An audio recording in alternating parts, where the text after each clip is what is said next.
Hello, my dear students. Welcome back to Learn Easily channel. A Different History, poem by Sujata Bhatt. Line by line Kannada explanation and summary. My dear students, A Different History, Sujata ಭಟ್ರವರು ಬರೆದಿರತಕ್ಕಂತಹ ಈ ಒಂದು ಪದ್ಯದ ಕನ್ನಡದ line by line explanation ಹಾಗೂ inner meaning ಮತ್ತು ಸಮರಿಯನ್ನ ಈ ಒಂದು ವಿಡಿಯೋದಲ್ಲಿ ನಾವು ಡಿಸ್ಕಸ್ ಮಾಡೋಣ. ಹಾಗೆ ಈ ಒಂದು ವಿಡಿಯೋನ ಸಂಪೂರ್ಣವಾಗಿ ಕನ್ನಡದಲ್ಲಿ ಎಕ್ಸ್ಪ್ಲನೇಷನ್ ಸಮರಿಯನ್ನು ಅರ್ಥ ಮಾಡ್ಕೊಳ್ಳಿ. ನಂತರ ಇಂಗ್ಲಿಷ್ ಸಮರಿಯ PDF ವಿಡಿಯೋದ ಡಿಸ್ಕ್ರಿಪ್ಷನಲ್ಲಿ ಕೊಟ್ಟಿರ್ತೇನೆ, ಡೌನ್ಲೋಡ್ ಮಾಡ್ಕೊಳ್ಬಹುದಾಗಿರುತ್ತೆ. ಮೊದಲಿಗೆ ಎ ಡಿಫ್ರೆಂಟ್ ಹಿಸ್ಟರಿ, ಸುಜಾತ ಭಟ್ರವರು ಈ ಒಂದು ಪದ್ಯದ ಮೇನ್ ಥೀಮನ್ನು ಗಮನಿಸಿದಾಗ ಈ ಒಂದು ಪೊಯಮ್ 2 ಭಾಗಗಳಲ್ಲಿ ಸಿಗುತ್ತೆ. ಅಂದರೆ 2 ಪಾರ್ಟಲ್ಲಿ ಈ ಪೊಯಮನ್ನು ಹೇಳಿರ್ತಾರೆ. ಗ್ರಂಥಗಳು ಮತ್ತು ಪ್ರಕೃತಿಗೆ ಗೌರವವನ್ನು ನೀಡ್ತಕ್ಕಂಥದ್ದು ಮೊದಲನೇ ಭಾಗದಲ್ಲಿ ಸುಜಾತ ಭಟ್ರವರು ತಿಳಿಸ್ಕೊಟ್ಟಿದ್ರೆ, ಇನ್ನು ಸೆಕೆಂಡ್ ಪಾರ್ಟ್ಗೆ ಬಂದಾಗ ಭಾಷೆ ಮತ್ತು ಒಂದು ಕೊಲೋನಲಿಸಮ್ ಮೀನ್ಸ್ ವಸಾಹತುಶಾಹಿಯ ಬಗ್ಗೆ ಈ ಒಂದು ಪದ್ಯವನ್ನು ಬರೆದಿರ್ತಾರೆ. ಈ ಒಂದು ಪದ್ಯದ ಮೇನ್ ಥೀಮ್ ಅಂದಾಗ ಭಾರತೀಯ ಸಂಸ್ಕೃತಿ, ಹಿಂದೂ ಧರ್ಮದಲ್ಲಿ ಜ್ಞಾನ ಮತ್ತು ಗ್ರಂಥಗಳು ಮತ್ತು ಪ್ರಕೃತಿಯನ್ನು ಹೇಗೆ ಪೂಜಿಸಲಾಗತ್ತೆ ಅಂತಕ್ಕಂಥದ್ದನ್ನು ತಿಳಿಸಿದ್ದಾರೆ. ಬನ್ನಿ ಲೈನ್ ಬೈ ಲೈನ್ ಈ ಒಂದು ಪೊಯಮ್ನ ನಾವು ಕಲಿತಾ ಹೋಗೋಣ.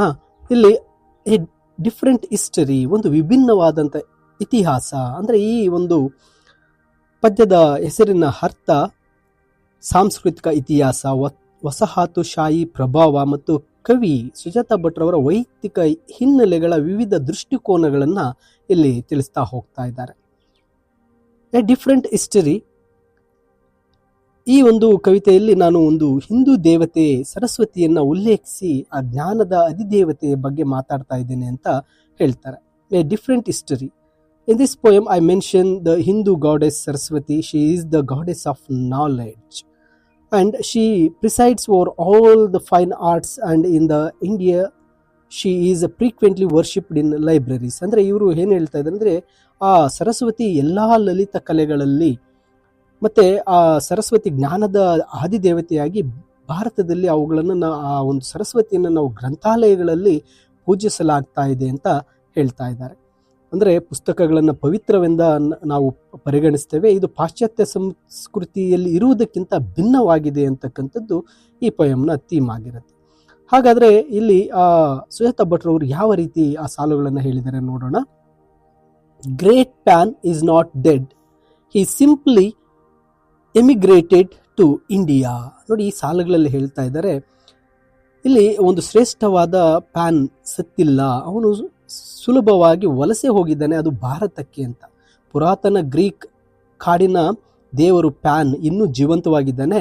ಪಾಶ್ಚಾತ್ಯ ಧರ್ಮದಲ್ಲಿ ಅವನು ಮರಣವನ್ನು ಘೋಷಿಸಲಾಗಿತ್ತು, ಆದರೆ ಇಲ್ಲಿ ಕವಿ ಸುಜಾತ ಭಟ್ ಅವರು ಅದನ್ನ ನಿರಾಕರಣೆ ಮಾಡಿ ಅವನು ವಲಸೆ ಹೋಗಿದ್ದಾನೆ ಅಂತ ಹೇಳ್ತಾ ಇದ್ದಾರೆ. ಅಂದರೆ ಪ್ರಾಚೀನ ಪ್ರಾಕೃತಿಯ ಆರಾಧನೆಯಾದಂಥ ಕ್ರಿಶ್ಚಿಯನ್ ಧರ್ಮದ ಪ್ರಭಾವದಿಂದ ಕಳೆದು ಹೋಗಿರ್ತಕ್ಕಂತಹ ಒಂದು ಪಾಶ್ಚಾತ್ಯ ಜಗತ್ತಿಗೆ ಹೋಲಿಸಿದರೆ ಭಾರತವು ತನ್ನ ಪ್ರಕೃತಿ ಮತ್ತು ಅನೇಕ ದೇವತೆಗಳ ಆರಾಧನೆಯಿಂದಾಗಿ ಆ ಒಂದು ಭಾರತ ದೇವರುಗಳಿಗೆ ಆಶ್ರಯ ನೀಡ್ತಾ ಇದೆ ಅಂತ ಹೇಳ್ತಾ ಇದ್ದಾರೆ. ಅಂದರೆ ಅಲ್ಲಿಂದ ವಲಸೆ ಬಂದಿದ್ದಾರೆ ಅಂತ, ಇಲ್ಲಿಗೆ ದೇವತೆಗಳು ಇದ್ದಾರೆ ಅಂತ ಹೇಳ್ತಾರೆ.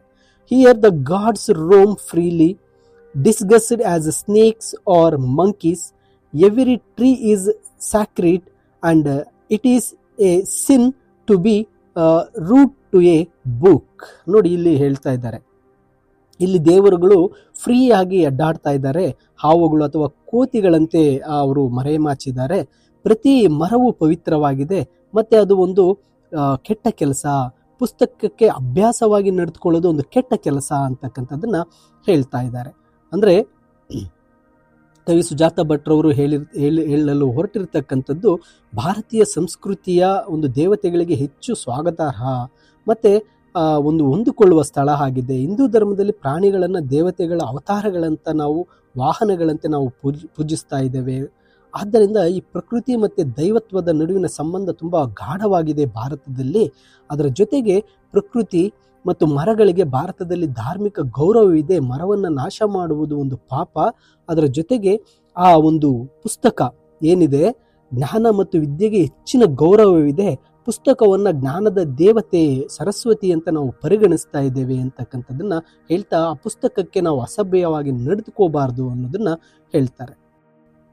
It is a sin to show a book aside with your foot, a sin to slam books down hard on a table, a sin to toss one carelessly across a room. ನೋಡಿ ಇಲ್ಲಿ ಹೇಳ್ತಾ ಇದ್ದಾರೆ, it is very ಸಿನ್, ಇದು ತುಂಬಾ ಪಾಪದ ಕೆಲಸ. ಪುಸ್ತಕವನ್ನ ಕೆಳಕ್ಕೆ ತಳ್ಳೋದು, ಕಾಲಿನಿಂದ ತುಳಿತಕ್ಕಂಥದ್ದು, ಪುಸ್ತಕಗಳನ್ನ ಕೆಳಕ್ಕೆ ಹೊಡಿತಕ್ಕಂಥದ್ದು, ಮೇಜಿನ ಮೇಲೆ ಗಟ್ಟಿಯಾಗಿ ಹಾಕ್ತಕ್ಕಂಥದ್ದು, ಮತ್ತೆ ಅಸಡ್ಡೆಯಾಗಿ ಅದನ್ನ ಕೋಣೆಯ ತುಂಬ ಎಸಿತಕ್ಕಂಥದ್ದು ತುಂಬ ಪಾಪದ ಕೆಲಸ ಅಂತ ಹೇಳ್ತಾ ಇದ್ದಾರೆ. ಅಂದರೆ ಕಾಲು ಅನ್ನೋದೊಂದು ಅಶುದ್ಧವಾದದ್ದು, ಅದರಿಂದ ಕಾಲಿನಿಂದ ಆ ಪುಸ್ತಕವನ್ನು ನಾವು ಟಚ್ ಮಾಡಬಾರದು ಅಂತಕ್ಕಂಥದ್ದು ಒಂದು ಅಪಪ್ರಚಾರ, ಒಂದು ತಪ್ಪು ಅಂತಕ್ಕಂಥದ್ದನ್ನ ಹೇಳ್ತಾ ಇದ್ದಾರೆ. ಜೊತೆಗೆ ಪುಸ್ತಕಕ್ಕೆ ಅಗೌರವ ತೋರ್ತಕ್ಕಂಥ ವಿಧಾನಗಳು ಭಾರತದ ಸಂಸ್ಕೃತಿಯಲ್ಲಿ, ನಾವೇನು ಪುಸ್ತಕವನ್ನು ಎಸಿತಕ್ಕಂಥದ್ದು, ಕಾಲಿಂದ ಟಚ್ ಮಾಡ್ತಕ್ಕಂಥ ಇವೆಲ್ಲವೂ ಸಹ ಭಾರತದ ಸಂಸ್ಕೃತಿಯಲ್ಲಿ ತಪ್ಪೆಂದು ಅವರು ಹೇಳ್ತಾ ಇದ್ದಾರೆ. ನಂತರ ಹೇಳ್ತಾರೆ, you must learn how to turn the pages gently without disturbing Saraswati, without offending the tree from whose wood the paper was made. ಅಂದರೆ ಪುಸ್ತಕವನ್ನು, ಪುಟಗಳನ್ನು ನಾವು ತುಂಬ ಮೃದುವಾಗಿ ತೆಗೆಯೋದನ್ನ ಕಲಿಬೇಕು. ನಾವು ಸರಸ್ವತಿಗೆ ಡಿಸ್ಟರ್ಬ್ ಮಾಡಬಾರ್ದು. ಹಾಗೆ ಆ ಮರಕ್ಕೂ ಸಹ ನಾವು ಅಪಮಾನ ಮಾಡಬಾರ್ದು. ಯಾಕೆಂದರೆ ಆ ಮರಗಳಿಂದಲೇ ಈ ಪುಸ್ತಕದ ಕಾಗದಗಳನ್ನು ಮಾಡಲಾಗಿದೆ, ಅವುಗಳಿಗೆ ನಾವು ಅಪಮಾನ ಮಾಡಬಾರ್ದು ಅಂತ ಹೇಳ್ತಾರೆ. ಪುಸ್ತಕವು ಸರಸ್ವತಿಯ ರೂಪ ಅಥವಾ ಆಕೆಯ ಆಸನ ಇದ್ದಂತೆ, ಆದ್ದರಿಂದ ನಾವು ಗೌರವದಿಂದ ನೋಡಬೇಕು. ಪುಸ್ತಕವು ಕೇವಲ ವಸ್ತುವಲ್ಲ, ಅದು ಒಂದು ಪವಿತ್ರವಾದ ಪ್ರಕೃತಿಯ ಮರದಿಂದ ಮಾಡಲ್ಪಟ್ಟಿದೆ ಎಂಬ ಅರಿವು ನಮಗಿರಬೇಕು. ಮರಕ್ಕೂ ಕೂಡ ದೈವಿಕ ಅಂಶವಿದೆ ಅಂತಕ್ಕಂಥದ್ದನ್ನ ನಾವು ಮರಿಬಾರದು ಅಂತ ಈ ಮೊದಲನೇ ಭಾಗದಲ್ಲಿ ಹೇಳ್ತಾರೆ. ಇನ್ನು ಪದ್ಯದ ಎರಡನೇ ಭಾಗಕ್ಕೆ ಬಂದಾಗ ಇದು ಭಾಷೆ ಮತ್ತು ಕಲೋನಿಸಮ್ ಮೀನ್ಸ್ ವಸಾಹತುಶಾಹಿಗೆ ಸಂಬಂಧಪಟ್ಟಂತೆ ಹೇಳ್ತಾ ಹೋಗ್ತಾ ಇದ್ದಾರೆ. ಇಲ್ಲಿ ಹೇಳ್ತಾರೆ, which language has not been the oppressor's tongue. ನೋಡಿ, ಈ ಸಾಲು ಅರ್ಥ ಮಾಡ್ಕೋಬೇಕು. Which language has not been the oppressor's tongue. ಯಾವ ಭಾಷೆಯು ದಮನಕಾರರ ನಾಲಿಗೆಯಲ್ಲಿ ಇರಲಿಲ್ಲ ಅಂತಂದರೆ, ಈ ಪ್ರಶ್ನೆ ಎಲ್ಲ ಭಾಷೆಗಳು ಒಂದು ಕಾಲದಲ್ಲಿ ಆಕ್ರಮಣಕಾರರು ಅಥವಾ ಈ ಒಂದು ವಸಾಹತುಶಾಹಿಗಳಿಗೆ ಹೋಗ್ತಕ್ಕಂಥವ್ರು, ದಮನ ಮಾಡುವವರು ಭಾಷೆಯಾಗಿ ಇತಿಹಾಸವನ್ನು ಹೊಂದಿವೆ ಅಂತ ಸೂಚಿಸುತ್ತೆ ಅಂತ ಹೇಳ್ತಾ ಇದ್ದಾರೆ. Which language truly meant to murder someone. ಯಾವ ಭಾಷೆ ನಿಜವಾಗಿಯೂ ಯಾರನ್ನಾದರೂ ಕೊಲ್ಲಲು ಉದ್ದೇಶಿಸಿತ್ತು ಅಂತ ಕೇಳ್ತಾ ಇದ್ದಾರೆ. ಭಾಷೆಯು ತಾನಾಗೆಯೇ ಹಾನಿಕಾರಕವಲ್ಲ, ಅದು ಅಪಾಯ ಅಲ್ಲ, ಆದರೆ ಅದನ್ನು ಬಳಸುವವರ ಮುಖ್ಯ ಉದ್ದೇಶ ಏನು ಅನ್ನೋದು ಅರ್ತಿರಬೇಕು. ಭಾಷೆಯು ಒಂದು ಸಾಧನ, ಕೊಲ್ಲುವ ಉದ್ದೇಶ ಮಾನವನ ಮನಸ್ಸಿನಲ್ಲಿರುತ್ತೆ, ಭಾಷೆಯಲ್ಲಿ ಇರೋದಿಲ್ಲ ಅಂತಕ್ಕಂಥದ್ದನ್ನ ಹೇಳ್ತಾರೆ. And how does it happen that after the torture, after the soul has been cropped with a long scythe swooping out of the conqueror's face. ನೋಡಿ, ಇಲ್ಲಿ ಹೇಳ್ತಾ ಇದ್ದಾರೆ, ಅದು ಹೇಗೆ ಸಂಭವಿಸಿತು. ಆ ಹಿಂಸೆಯ ನಂತರ, ಆತ್ಮವು ಕತ್ತರಿಸಲ್ಪಟ್ಟ ನಂತರ, ಉದ್ದೇನೆಯ ಒಂದು ಕುಡುಗೋಲಿನಿಂದ ಆಕ್ರಮಣಕಾರರು ಬೀಸುವುದರಿಂದ ಅಂತ ಹೇಳ್ತಾ ಇದ್ದಾರೆ. ಅಂದರೆ ಇಲ್ಲಿ ಅರ್ಥ, ದಬ್ಬಾಳಿಕೆಯಿಂದ ಸ್ಥಳೀಯ ಜನರಿಗೆ ಆದ ನೋವು ಮತ್ತು ದೈಹಿಕ ಮಾನಸಿಕ ಸಂಕಟಗಳ ಬಗ್ಗೆ ಹೇಳ್ತಾ ಇದ್ದಾರೆ. ಸ್ಥಳೀಯ ಸಂಸ್ಕೃತಿ ಮತ್ತು ಗುರುತನ್ನು ಬಲವಂತವಾಗಿ ನಾಶಪಡಿಸ್ತಕ್ಕಂಥ ಆ ವಸಾಹತುಶಾಹಿಗಳ ಒಂದು ಕ್ರಿಯೆ ಬಗ್ಗೆ ಹೇಳ್ತಾ ಇದ್ದಾರೆ. ಕುಡುಗೋಲು ಎಂಬುದು ಒಂದು ಸಾವಿನ ಸಂಕೇತ. ಇಲ್ಲಿ ವಿಜಯಶಾಲಿ ಮುಖವು ದಬ್ಬಾಳಿಕೆ ಮತ್ತು ಸಂಸ್ಕೃತಿಯ ನಾಶದ ಸಾಧನವಾಗಿದೆ ಅಂತ ಹೇಳಿ ಆ ವಸಾಹತುಶಾಹಿಗೆ ಬಂದಿರತಕ್ಕಂಥವರ ಬಗ್ಗೆ ಇಲ್ಲಿ ಹೇಳ್ತಾ ಇದ್ದಾರೆ. ಅವರ ಲ್ಯಾಂಗ್ವೇಜ್, ಅವರು ನಮ್ಮ ಈ ಸ್ಥಳೀಯ ಭಾರತೀಯ ಸಂಸ್ಕೃತಿಯನ್ನ, ಆ ಭಾಷೆಯನ್ನ ಬಳಸಿ ನಾಶ ಮಾಡ್ತಾ ಇದ್ದಾರೆ. ಆದರೆ ನಿಜವಾಗಲೂ ಭಾಷೆಗೆ ಅದು ನಾಶ ಮಾಡಲ್ಲ, ಆ ವ್ಯಕ್ತಿಯ ಮನಸ್ಸು ಅನ್ನೋದನ್ನ ಹೇಳ್ತಾ ಇದ್ದಾರೆ. ಕೊನೆಯ ಸಾಲಲ್ಲಿ ಹೇಳ್ತಾ ಇದ್ದಾರೆ ನೋಡಿ, the unborn grandchildren grow to love that strange language. ಇನ್ನು ಹುಟ್ಟದ ಮೊಮ್ಮಕ್ಕಳು, ದ ಅನ್ಬೋರ್ನ್ ಗ್ರಾಂಡ್ ಚಿಲ್ಡ್ರನ್, ಇನ್ನು ಹುಟ್ಟದೇ ಇರ್ತಕ್ಕಂಥ ಮೊಮ್ಮಕ್ಕಳು ಆ ವಿಚಿತ್ರ ಭಾಷೆಯನ್ನ ಪ್ರೀತಿಸಲು ಬೆಳೀತಾರೆ. ಅಂದರೆ ಆ ವಸಾಹತುಶಾಹಿಗಳು, ಭಾರತಕ್ಕೆ ಬಂದಿರತಕ್ಕಂತಹ ಪರಕೀಯರು, ಪರದೇಶದವರ ಭಾಷೆಯನ್ನ ಇನ್ನೂ ಹುಟ್ಟದ ಮೊಮ್ಮಕ್ಕಳು ಅಂದರೆ ಮುಂದಿನ ಪೀಳಿಗೆಯವರು, ಭವಿಷ್ಯದ ಪೀಳಿಗೆಯವರು ಆ ದಬ್ಬಾಳಿಕೆಯ ನೇರ ಅನುಭವ ಇಲ್ಲದೇ ಇದ್ದರೂ ಕೂಡ ಆ ಭಾಷೆಯನ್ನು ಕಲಿತಾರೆ ಅಂತ. ವಸಾಹತುಶಾಹಿ ಭಾಷೆ ಇಂಗ್ಲಿಷ್ ದಬ್ಬಾಳಿಕೆಯ ಸಾಧನವಾಗಿದ್ದರೂ ಕೂಡ ಭವಿಷ್ಯದಲ್ಲಿ ಅಂದರೆ ಇನ್ನು ಮುಂದೆ ಹುಟ್ಟತಕ್ಕಂತಹ ಮೊಮ್ಮಕ್ಕಳು ಅಂದರೆ ಮುಂದಿನ ಪೀಳಿಗೆಯವರು, ಆ ಹೊಸ ಪೀಳಿಗೆಯವರು ಅದನ್ನು, ಆ ಭಾಷೆಯನ್ನು ತಮ್ಮದಾಗಿಸಿಕೊಳ್ತಾರೆ ಮತ್ತು ಅದನ್ನು ಪ್ರೀತಿಸ್ತಾರೆ. ಇದು ಸಾಂಸ್ಕೃತಿಕ ಹೊಂದಾಣಿಕೆ ಮತ್ತು ಅನಿವಾರ್ಯತೆಯನ್ನು ಎತ್ತಿ ತೋರಿಸುತ್ತೆ.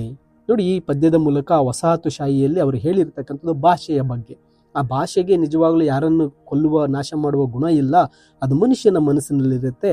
ಆದರೆ ಭಾರತೀಯ ಸಂಸ್ಕೃತಿಯನ್ನು ಈ ವಸಾಹತುಶಾಹಿಯ ಭಾಷೆ ನಾಶ ಮಾಡ್ತು. ಮತ್ತು ಮುಂದಿನ ಪೀಳಿಗೆ ಆ ಭಾಷೆಯನ್ನು ಪ್ರೀತಿಸಲು ಇಷ್ಟಪಡ್ತಾರೆ ಅಂತಕ್ಕಂಥದ್ದನ್ನು ಹೇಳ್ತಾ ಇದ್ದಾರೆ. ಅಂದರೆ ಈ ಪದ್ಯದ ಮೂಲಕ ಸಾಂಸ್ಕೃತಿಕ ಪರಂಪರೆಯ ಶಕ್ತಿ ಮತ್ತು ಭಾಷೆಯ ಸಂಕೀರ್ಣ ಪಾತ್ರವನ್ನು ಇಲ್ಲಿ ತಿಳಿಸ್ಕೊಟ್ಟಿದ್ದಾರೆ. ಮೈ ಡಿಯರ್ ಸ್ಟೂಡೆಂಟ್ಸ್, ಇದು ಸುಜಾತಾ ಭಟ್ರವರ ಎ ಡಿಫ್ರೆಂಟ್ ಹಿಸ್ಟರಿ ಪೊಯಮ್ನ ಒಂದು ಕನ್ನಡ ಎಕ್ಸ್ಪ್ಲನೇಷನ್ ಆಗಿದೆ. ಇಂಗ್ಲೀಷ್ ಸಮ್ಮರಿಯ PDF ವಿಡಿಯೋ ಡಿಸ್ಕ್ರಿಪ್ಷನ್ ಕೆಳಗೆ ಇದೆ.